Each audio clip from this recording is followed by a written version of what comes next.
ससुरार होते भिनु सारा बागे बहिना चली जैब ससुरार। सुना सुना कोई के गे बहिना भैया के अंगना दुआर। सुना सुना कोई के गे बहिना भैया के अंगना दुआर।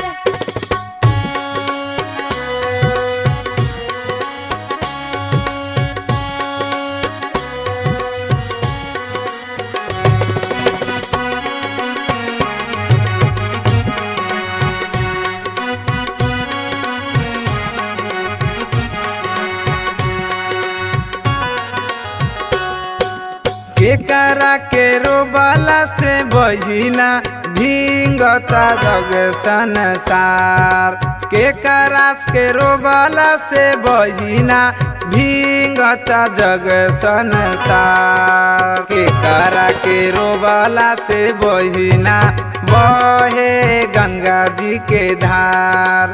केकरा के रोबाला से बहिना बहे गंगा जी के धार।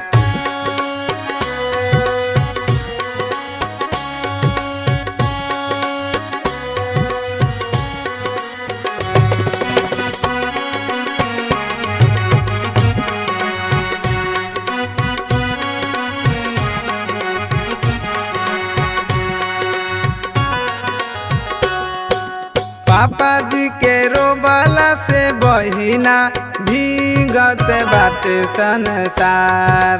पापा जी के रोबाला से बहिना भीगत बाटे संसार। मम्मी के रोबाला से बहिना बहे गंगा जी के धार।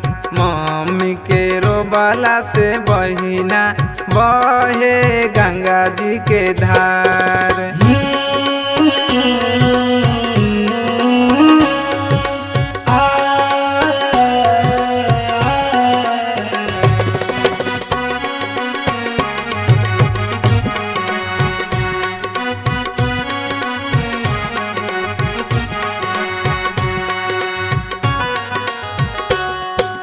खुशी खुशी बनाबोगे बहिना डोली जाके तोहरो कहार।